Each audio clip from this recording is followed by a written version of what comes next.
It is time for Tillamook Today, and I have gubernatorial candidate on the phone, Greg Wooldridge. Good morning. Good morning, Lisa. How are you? I am great. Excellent. And how are you? I'm doing great. Driving through the rain, headed out toward La Grande, out to the east side of the state. I just love going all over Oregon. Our state is incredible. It sure is. And we have there's so many natural resources and things. It's amazing. I know. Hey, you have a really, really interesting background.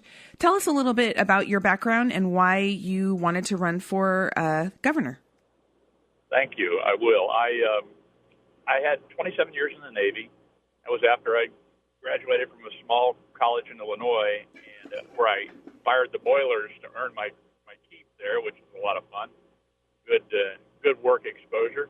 And then getting in the Navy and having opportunities to see leadership in all its different forms and to cherry pick out the best that I saw and apply it to my personality. And that gave me, I think, kind of a leg up on being able to lead the Blue Angels on 3 occasions. The last time, normally people only get to do that once. When I say lead, I was a commanding officer, and I was in the number 1 jet out in front of the formation, so kind of like a player coach. But sure, getting to do that and build trust. The third time, the team was failing, and they called me back and said, "We don't know what to do. Can you come back and lead?" And I did, and we brought the team out of the depths, out of the doldrums, rebuilt trust, kind of like what I want to do in Salem. Rebuild the trust. We don't have a swamp there. We had good people on the Blue Angels. They just needed good leadership. They needed a strong leader, and that's what I want to take. And then another thing I got to do in the Navy, probably my proudest moment, was leading Naval Air Station Lemoore, the Navy's master jet base on the West Coast, down in the Central Valley, the Central San Joaquin Valley of California. Very remote base, so it was actually more like a state within a state, with all the aspects of the things we needed to run, like Department of Transportation, hospitals, schools, shopping, public safety, 2 13,000-foot runways, billions of dollars in assets, a big budget, which I stayed on. I didn't waste money like we're seeing in Salem. And the base was recognized.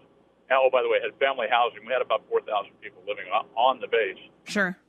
The base was recognized as the best base in the Navy that year when we were there, when I was there. Mm-hmm. I got to lead it. So I'm very proud of that, and I think it translates very nicely into stepping into the lead position here in our beautiful state. And then I had some other. I had 15 years with FedEx, flying with them, saw a great company at work and how they did business.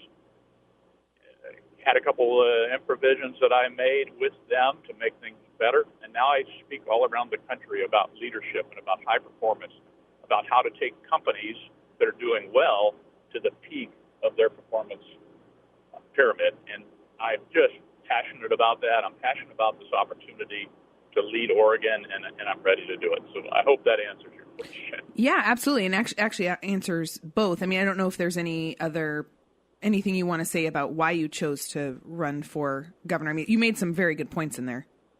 Sure.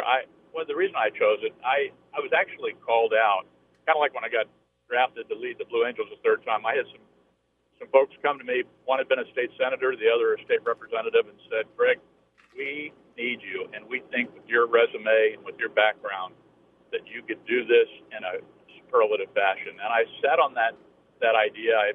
I boo-hooed it for a while, and they told me all the reasons why. No, this would be good. You're going to do this. And finally, I got in late, as you probably know, but I got into the race, charged into it. 3 weeks into it, we had the Dorchester Conference, and I actually won the straw poll there by double digits, which shocked everybody. Uh-huh. And then I got the Oregon Right to Life endorsement. So we're just surging ahead. And I was the only candidate that got the Right to Life endorsement, only governor candidate. So we're charging ahead, and we're real positive about where we're going.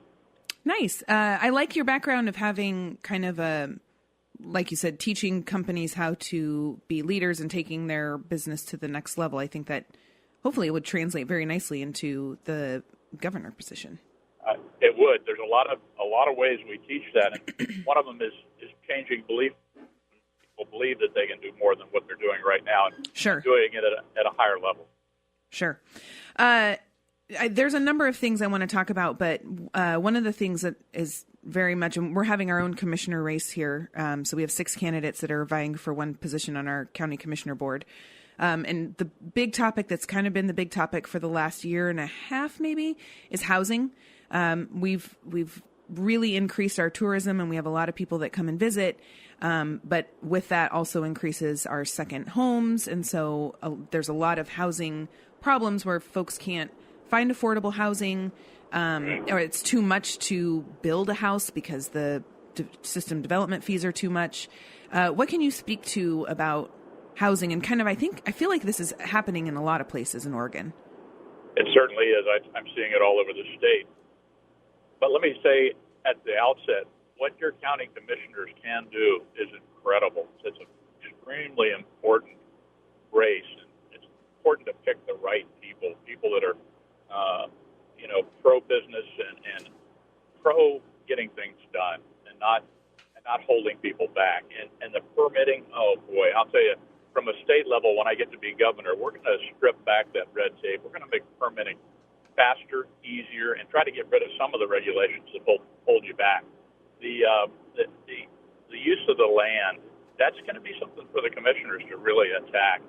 But as far as the urban growth boundaries, that certainly affects the availability of housing that's affordable. I don't like the word affordable housing because to me that implies a government program. What I'm talking about is letting the free market get after that land that's available and build on it. And I know when people come in and buy a second home, they're pretty well-heeled people, and so that I know that drives prices up, right? Mm-hmm. And so let the land become more available. The commissioners again are going to have a big say in that, and then let the private sector go to work on competing to make those properties affordable. Yeah. And land use is one of those things that comes up when we talk about this as well. So I'm glad you brought that up.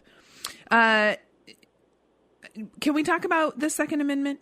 I know you're passionate about that, and that is also kind of, I don't know about our community in particular, but I just think the nation as a whole is very much divided on that issue. Would you like to speak to that a little bit? I think the divisions become very strong right after a very tragic event like in Lakeland in Florida. That how awful that was. And I think sometimes we head off maybe in a little bit of a wrong direction instead of looking at what really caused that problem. A young man that should have been identified well before he had an opportunity to do that. As far as stripping away at the Second Amendment, no. The Constitution is the second greatest document ever written. So we need to make sure it stays secure and vital because that's what keeps government out of our homes, off our backs, out of our pocketbooks. The Second Amendment is extremely important in that regard. If we start nipping away at it, pretty soon it'll be gone. I don't think we need to attack that. I'm very strong on that. I'm strong on the Constitution, but really strong on the Second Amendment. And did I hear, I'm not super into politics, but did I hear that the state is trying to do something now about handguns, or they're trying to ban something? Is that happening? Well, there's an initiative, a petition out, IP43, that people are trying to get signatures for that would allow the government to come and take some of your guns, some of your guns and your ammunition clips and things like that. So, yes, that's out there. We need to make sure that doesn't get passed. And there have been, nibbling away. There's been a nibbling away at things that we can't let it go on. Pretty soon we'll have people standing on our porches taking our guns from us. Right. We don't want that. Right. And that's especially important in rural areas where because of some timber issues, especially down in the southern part of Oregon, we don't have the revenues to really have that really strong public safety force. It's strong, but it's limited in its size. And so we need to have people be able to fend for themselves, if you will. Right. Yeah, absolutely. I know you're as a Navy veteran, you're very supportive of veterans, and it sounds like also law enforcement. Are there programs that you are hoping to put in place for veterans? Is that one of your initiatives that you would like to do if you were voted in? Absolutely. A couple things I mentioned at the outset. I was when I had the air station in California, I was the Kings County Citizen of the Year as judged by all the law enforcement agencies. I worked really close with them to provide them as much help as I could. But as far as the veterans go, if there's one of my tenets is that if there's a veteran out there that wants a roof over their head, that's sleeping on the street, I'll find veterans places to get indoors, and then we'll start working programs. And there's good programs in the state right now. We just need to make them more visible and make the veterans understand where they are and how they get to them. Sure. There was a mental hospital, a mental health hospital, about to be built in Wilsonville, and through some what I would call bad decisions about the requirement or the need for that hospital, it wasn't built, and it would have been very much targeted to veterans. We're going to take a good look at that, another look at that. Mental health issues are important. Look at how many suicides amongst the veterans there are. We've got to get better access to mental health in Oregon, not just for veterans, but for everybody. We rank really low. We're a bottom 10 in that area. We need to fix that. But veterans are going to be right at the top of my list. That's great. Yes, I agree that we need mental health in this, even just in the nation, is definitely something that is another hot topic, and and like you said, after, Second Amendment comes up after a tragedy, it seems like everybody has a renewed focus on mental health. And I don't know if, things are happening. Sometimes it feels like things get fallen off, but I like that you have some passion around that. The budget, the state budget, I know was kind of a touchy subject last year with legislators and trying to get that all passed. And part of that was PERS. Can you speak to the deficit of PERS right now and kind of what you would like to see happen with that? The deficit, the unfunded requirement for PERS right now is listed at $22 billion, and it's going to climb. It's going to continue to go up. That's money we don't have. It's money we're going to have to spend to honor the contracts we've had with the good employees of the state of our state of Oregon. How we attack that deficit is going to be critical, and it's going to take time. One thing we want to do is, as new employees are hired, we start them into a defined contribution vice a defined benefit. In other words, we're going to help them beef up a really solid 401k program, and that's going to take the onus off the state as people retire. It'll chip away at the PERS deficit. It's going to take time, but it'll chip away. Now, early in that question, you mentioned the budget issues. Yeah. Mm-hmm. PERS is a huge part of that, but as far as the budget itself, there's a lot of areas where we waste so much money, and Dennis Richardson, as the Secretary of State, has pointed those out in his authority to do audits, and his requirement is called to do audits on all the agencies. Tons and tons of cases of misuse of our tax dollars. That's got to stop. If we can just stem that, $200 million here, $200 million there, if we can stop that, our budget will get more in line with where it should be, and we can stop having to add taxes. But PERS is a huge issue. It affects education.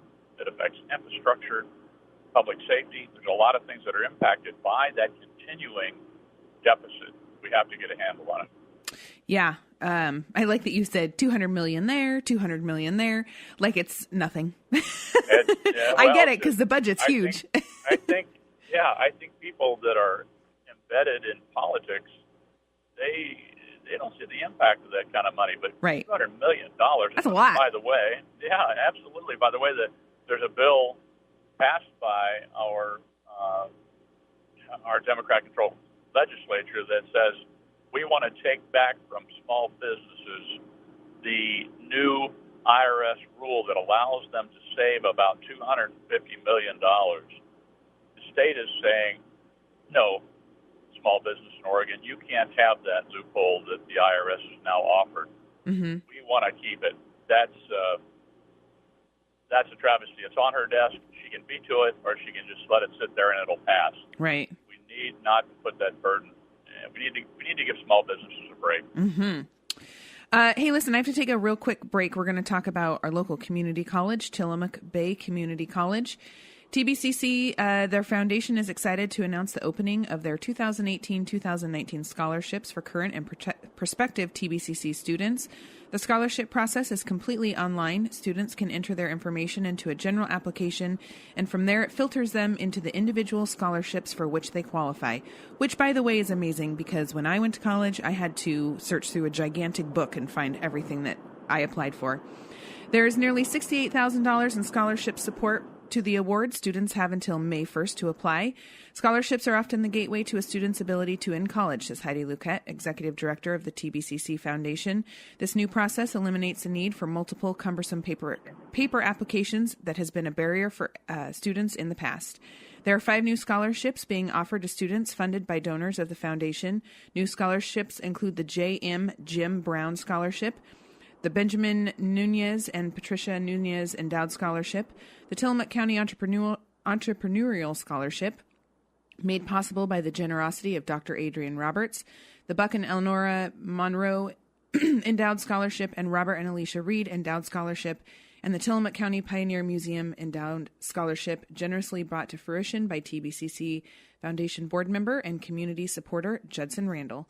For more information on TBCC scholarships, contact Heidi Luquette at 842-8222, extension 1025, or email Heidi Luquette at tillamookbaycc.edu. And to get information and fill out that form, just go to tillamookbaycc.edu. It's important to get those scholarships out there.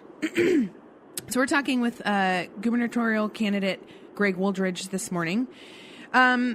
Speaking of education, that is one of the issues that you would like to tackle, which is keeping kids in school, making sure kids graduate with a good education. Can you speak to that a little bit?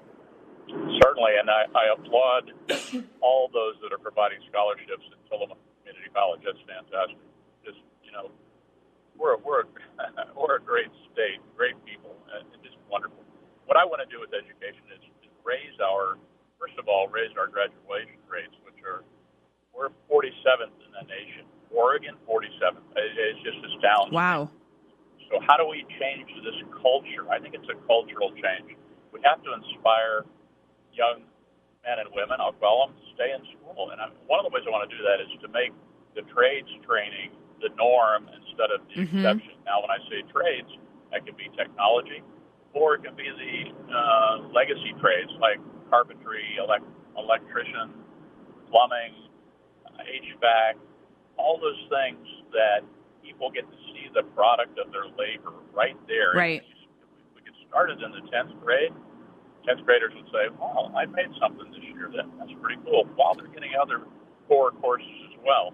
Yeah, I don't think shop classes aren't really. I mean, we have a shop class here in our high school, and our college, the Tillamook Bay Community College, works really closely with the high school in making sure every student graduates with at least one college credit. So they partner really well together, and they have a couple of trade programs at the college that the kids can do. But I don't think that hands-on, I don't think that's really common anymore in school. Is that right? It's not. It's the exception. I hear stories across town. They had the schools that had that, and everybody really liked it, and then it went away or something like that. So if we can make it part of the culture that 10th, 11th, 12th grade, young people are learning how to make things and do things. And, oh, by the way, when they graduate, and oh, by the way, they'll stay and graduate. And when they do, now they have labor-ready skills. And companies that want to come into Oregon Industries to make things will say, wow, let's go to Oregon. They've got people that have come out of high school or community college, and they are ready to hit it. And I think that's a big step in the right direction in education. Mm-hmm.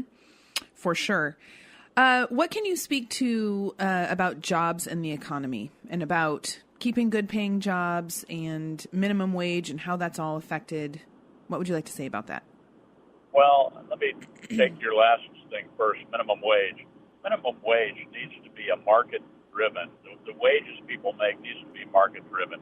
We can't just arbitrarily set a minimum wage. I have a friend that went to Seattle, just came back yesterday, and saw their $15 an hour minimum wage.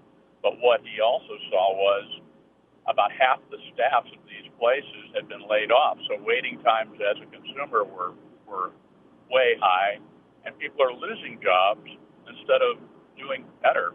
And so we have to take a smart look at minimum wage issue. We can, in my opinion, let the market drive the wages.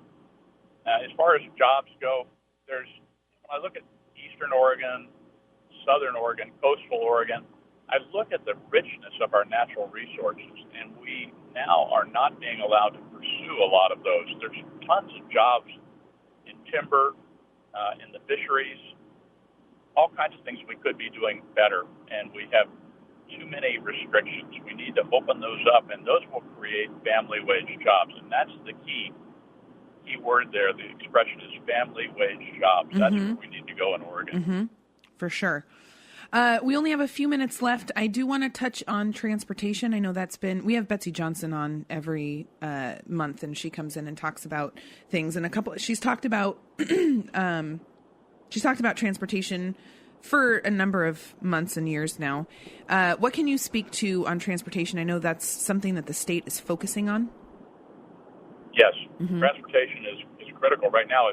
Our infrastructure is crumbling, and I think that's a huge part of the transportation issue is how we keep our roads up, make them better. We haven't built any roads in a long time. We need to create new roads, and we need to widen the roads we have. Commerce is reliant on the infrastructure, on mm-hmm. roads. If mm-hmm. we can't move commerce, our economy is going to dip, and we have to work to make sure that's there. And I'm not sure what your guest was talking about. Maybe it's how to get people around, and that's also the issue. We have to get ahead of the growth in the population and make sure that our roads are ready. They're not now. Things are crumbling, and traffic is getting terrible. Yes, anybody that drives through Portland at any given time of the day, unless it's not even 6 o'clock, like early in the morning or really late at night. Right. Even late at night, sometimes on Highway 26, if I'm coming back, I get stuck over by the zoo. So, right. Yeah, yep. Portland is a very good example of our transportation issues. And even out here, we, during the summer times, we find a lot of that, and our roads suffer for all the people that come out here. So good. Is there anything else you want to mention? We have about 2 minutes left. I want to make sure that we talk about anything. Would you like to tell our listeners why you think that they should vote for you over the other candidates? Certainly. That'd be my pleasure, Lisa. I bring to this whole equation my experience there is documented, and my successes there are documented. That's one thing I want to take from Salem, and I want it to be servant leadership. I want to listen to people, listen to the issues, but not just listen, but act. We'll get things done, and I'm going to inspire the people around me to give it their best effort so that we serve the people of Oregon. Oregonians are great. We all want to excel at what we do. We want to be exceptional. We've been held back by red tape and being told that we're not exceptional, but we are. We need to get people fired up again, and that's what I want to do as the governor. Strip back the restrictions, the permitting issues. Make government work for you, not you work for government. Mm-hmm. And that's where I'm coming from. And I feel like we've got a charging engine here headed forward to getting to Salem. And I need help. I need people to support me, both with their votes and, if they can, in other ways. I've got the afterburners blowing full force, but I need to put gas in the tanks. So any help we can do. I can give you my website. I was actually going to do that for you. It is Wooldridge for Oregon, but it is WOOLDRIDGE for Oregon.com. And are you coming out here anytime soon? Will you be visiting us? I'll be on the coast there no later than the 25th of April. Okay. Which is and I'm going to look for time to get out there before then, and then the first week in May we'll be out there a lot. Gotcha. Okay. Well, we'll keep everybody posted on that. Again, it is Wooldridge for Oregon, WOOLDRIDGE for Oregon.com. Greg, thanks so much for calling in this morning. Hang on the phone for a second if you don't mind. Thanks, Lisa. My pleasure. Let's see. Tomorrow we will have Bruce Rhodes on. Don't forget Senior Meals, noon every weekday at the Kiowanda Community Center in Pacific City, as well as the Tillamook Senior Center at 4th and Stillwell. Cost us $3 for seniors and $6.75 for everyone else. Tomorrow night, the Hoffman Center is hosting the Brazilian Strings Trio at 7 p.m. Tickets are $20 each. It is cash only. And then on Saturday, the Hoffman Center is hosting Big North Duo, a classic swing, blues, and country band from the heart. This is a free concert courtesy from the North Tillamook Library that starts at 1 p.m. at the Hoffman Center. And then this weekend is the Home and Garden Show, Saturday 10 to 5, Sunday 11 to 4 at the fairgrounds. It is free admission and parking. And on Saturday night, Single Malt Quartet is playing at the NCRD at 7 o'clock. Tickets are available at tickettomato.com. And happy birthday to Angel Kavanaugh. Greg, thanks again for calling in. Again, don't hang up on me. And thank you, Tillamook, for listening.